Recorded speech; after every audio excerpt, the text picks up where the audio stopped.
Hi friends, இஷ்டமாக சமைக்கலாம் சேனலுக்கு மீண்டும் உங்களை வரவேற்கிறேன்.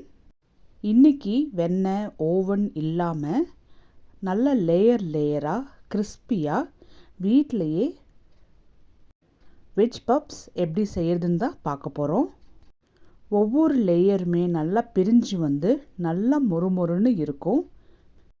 அதை எப்படி செய்கிறதுன்னு அதோட டிப்ஸ் நான் இந்த வீடியோவில் சொல்லியிருக்கேன். வீட்டில் இருக்கிற எல்லாத்துக்குமே இது போல் செஞ்சு கொடுத்தீங்க அப்படின்னா எல்லாருமே ரொம்ப விரும்பி சாப்பிடுவாங்க. இது வரைக்கும் இஷ்டமாக சமைக்கலாம் சேனலை சப்ஸ்கிரைப் பண்ணிக்கலனா சப்ஸ்கிரைப் பண்ணிக்கோங்க. டெய்லி நான் போடுற வீடியோஸ் உடனுக்குடனே நோட்டிஃபிகேஷன் வரத்துக்கு பெல் ஐக்கான் ப்ரெஸ் பண்ணிக்கோங்க. பேனில் 5 டேபிள் ஸ்பூன் எண்ணெய் ஊற்றிக்கலாம். எண்ணெய் சூடான உடனே 1 டீஸ்பூன் ஜீரகம், சின்னதாக கட் பண்ணி வச்சுருக்கிற 3 நார்மல் சைஸ் வெங்காயம் எண்ணெயிலேயே கோல்டன் ப்ரௌன் கலர் அளவுக்கு மாறணுங்கிற அவசியம் இல்லை. ஒரு பேபி பிங்க் கலர் அளவுக்கு மாறினாவே போதுமானதாக இருக்கும். வெங்காயம் கொஞ்சமாக வதங்கின உடனே வெங்காயத்துக்கு தேவையான அளவுக்கு மட்டும் உப்பு போட்டுக்கலாம். திரும்பவும் மீடியம் டு ஹை ஃப்ளேமில் வச்சு வெங்காயத்தை நல்லா வதக்கி எடுத்துக்கலாம். இந்த ஸ்டேஜ்லேயே வெங்காயத்தை வதக்கிட்டோம் அப்படின்னா தான் வெங்காயம் பச்சையாக இல்லாமல் நல்லா வதங்கினது போல் டேஸ்ட்டு கிடைக்கும். வெங்காயம் பேபி பிங்க் கலரில் வந்துருச்சு. இதில் 1 டீஸ்பூன் மல்லித்தூள், 1 டீஸ்பூன் ஜீரகத்தூள், 1 டீஸ்பூன் நான் சிக்கன் மசாலா தூள் சேர்த்திருக்கேன். சிக்கன் மசாலா தூள் சேர்த்தும்போது நல்ல ஒரு வாசனை ஃப்ளேவர் இருக்கும். உங்கள்கிட்ட சிக்கன் மசாலா தூள் இல்லைன்னா கரம் மசாலா தூள் சேர்த்திக்கலாம். அதுவும் இல்லைன்னா குழம்பு மிளகாத்தூள் கூட சேர்த்திட்டு நல்லா கலந்து விட்டுக்கலாம். இதில் 2 நார்மல் சைஸ் தக்காளி சின்னதாக கட் பண்ணியிருக்கேன். அதையும் போட்டுட்டு 1/4 டீஸ்பூன் மஞ்சளும் போட்டு நல்லா கலந்து விட்டுக்கலாம். தக்காளி சின்னதாக போட்டிருக்கறனால சீக்கிரமாகவே வதங்கி வந்துடும். நம்ம சேர்த்திருக்கிற வெங்காயம் தக்காளி எல்லாமே நல்லா ஒன்று போல் மர்ஜ் ஆகிருக்கு. இதில் நான் 1/4 கிலோ உருளைக்கிழங்கு உப்பு போட்டு வேக வச்சுருக்கேன். அதனால தான் வெங்காயத்துக்கு மட்டும் அளவாக உப்பு போட சொன்னேன். இந்த உருளைக்கிழங்கு பாருங்கள் நல்லா மசிஞ்சிருக்கு. பெருசாக இல்லாமல் மசிஞ்சு நல்லா இருந்தால் அப்படின்னா தான் பப்ஸ்குள்ளே வைக்கிறதுக்கு ஈஸியாக இருக்கும். வெங்காய தக்காளியோட சேர்த்தி உருளைக்கிழங்க நல்லா கலந்து விட்டுக்கணும். மசாலா எல்லாமே ஒன்று போல் மர்ஜ் ஆகிட்டு வரணும். கொஞ்சம் போர்ஷனாக எடுத்து கலந்துட்டோம் அப்படின்னா நல்லா ஈஸியாக கலந்துட்டுக்கலாம். உருளைக்கிழங்கு வெங்காயம் தக்காளி எல்லாமே நல்லா மர்ஜ் ஆகிருக்கு. இதில் 1 டீஸ்பூன் கசூரி மீத்தி சேர்த்திக்கலாம். சின்னதாக கட் பண்ணி வச்சுருக்கிற கொத்தமல்லியும் சேர்த்தி நல்லா கலந்துட்டுக்கலாம். இது எல்லாமே நல்லா ஒன்று போல் மர்ஜ் ஆகி நல்லா கலந்து விட்டாச்சு. மசாலா நல்லாவே ஆறட்டும். கடாயில் 1/4 கிலோ மைதா மாவு எடுத்துக்கலாம். மாவுக்கு தேவையான அளவுக்கு உப்பு போட்டு நல்லா கலந்துட்டுட்டு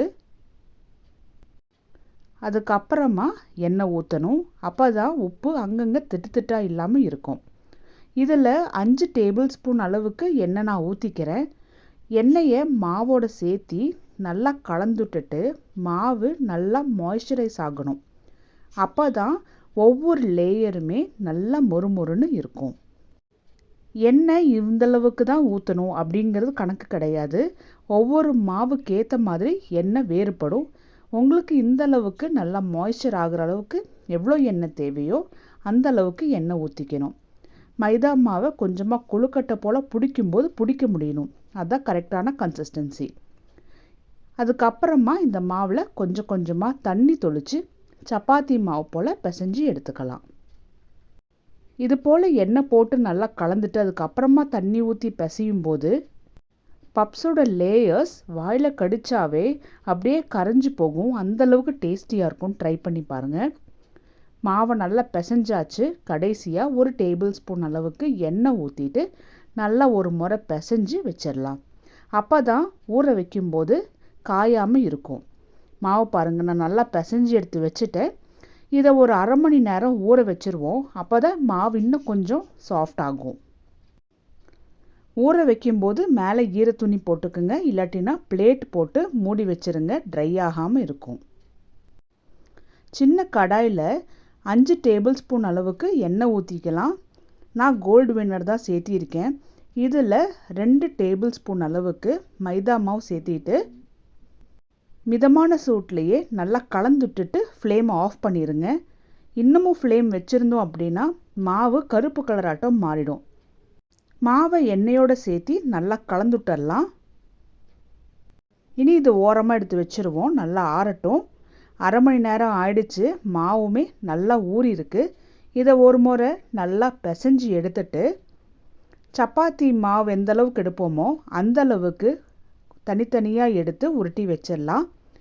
நான் ஒரு 8 உருண்டை பக்கம் பிரித்து எடுத்து வச்சுருக்கேன். அப்போ தான் 4 லேயராக செய்கிறதுக்காக நான் செஞ்சுருக்கேன்.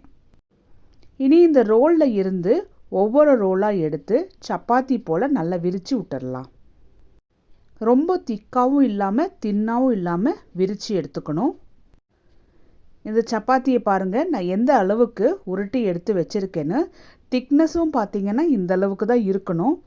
ரொம்ப திக்காகவும் இருக்கக்கூடாது, தின்னாகவும் இருக்கக்கூடாது.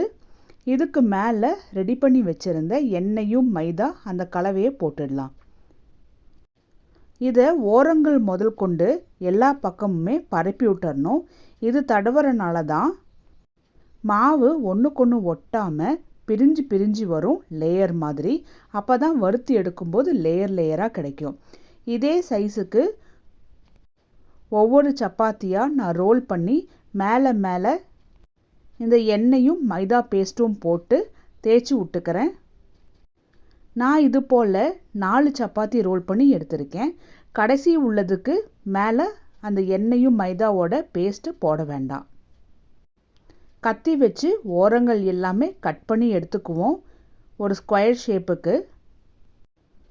அதுக்கப்புறமா இதை 4ஆக கட் பண்ணி எடுத்துக்கலாம். பப்ஸு செய்கிறதுக்கு நம்மளோட பேஸ் ரெடி ஆயிடுச்சு. இப்போ இந்த பேஸை எடுத்து திரும்பவும் நல்லா ரோல் பண்ணி எடுத்துக்கணும். ரொம்ப ஒல்லியாக ரோல் பண்ண வேண்டாம், கொஞ்சம் திக்னஸ் இருக்கிற மாதிரிக்கு ரோல் பண்ணி எடுத்துடலாம். இது போல் ரோல் பண்ணோம் அப்படின்னா லேயர்ஸ் வராதான்னு நீங்கள் பயந்துக்கவே வேண்டாம். அந்த எண்ணெயும் மைதாவும் அந்த மிக்சர் நம்ம போட்டிருக்கறனால கண்டிப்பாக லேயர்ஸாக வரும். இந்த மாவுக்கு நடுவில் ரெடி பண்ணி வச்சுருந்த ஸ்டஃபிங்கை வச்சுட்டு இதை 2ஆக மடித்து விட்டுறலாம். இதுக்குள்ளே அந்த எண்ணெயும் மைதாவோட கலவை வைக்கலை, இதை நல்லா ஒட்டி விட்டுறணும். அப்போ தான் வறுக்கும்போது உள்ளே இருக்கிற ஸ்டஃபிங் வெளியில் வராமல் இருக்கும். விரலை வச்சு நல்லா இது போல் அழுத்தம் கொடுத்து நல்லா க்ளோஸ் பண்ணி விட்டுருங்க. அவ்வளோதான் பாருங்கள், சூப்பராக பப்ஸு ரெடி பண்ணி எடுத்துட்டோம். இதே போல் மீதி இருக்கிற எல்லா ஷீட்ஸ்லேயுமே நான் ரெடி பண்ணி எடுத்துக்கிறேன். அவ்வளோதான், எல்லாமே ரெடி ஆகிடுச்சு. கடாயில் ஒரு 1/2 லிட்டர் அளவுக்கு எண்ணெய் ஊற்றிக்கிங்க. நிறைய எண்ணெய் ஊற்றணும் அப்படின்னா தான் நல்லா முறுமுறுன்னு வறுத்தி எடுக்க முடியும். எண்ணெய் நல்லா சூடானதுக்கு அப்புறமா கடாய் எந்த அளவுக்கு பப்ஸ் பிடிக்குமோ அந்த அளவுக்கு பப்ஸ் போட்டுக்கலாம். நான் 3 பப்ஸ் போட்டுக்கிறேன். ஃப்ளேமை ஆனில் வச்சு நல்லா வறுத்தெடுங்க. நம்ம உள்ளே போட்டிருக்கிற அந்த எண்ணெய் மைதா அதுவுமே இந்த எண்ணெயோடு சேர்த்தி நல்லா சூடாகி நல்ல லேயராக விட்டு வரும் பப்ஸு. அதே சமயத்தில் இந்த லேயருமே நல்ல கிறிஸ்பியாக இருக்கும், வாயில் வச்சாவே கரைஞ்சி போகிற அளவுக்கு இருக்கும். பப்ஸ் எல்லாமே நல்லா மொறுன்னு வந்தாச்சு. கலரும் நல்லா மாறி இருக்குது, கோல்டன் ப்ரௌனுக்கு. எல்லா பப்ஸுமே எடுத்து இது போல் ஃபில்டரில் வச்சுட்டு எண்ணெய் வடித்து எடுத்துடலாம். பாருங்கள், கடையில் கிடைக்கிறது போலவே நல்ல லேயராக மொறுன்னு பப்ஸு வீட்டிலையே ரெடி ஆயிடுச்சு. மீதி இருக்கிற எல்லா பப்ஸுமே நான் இது போல் வறுத்து எடுத்துக்கிறேன்.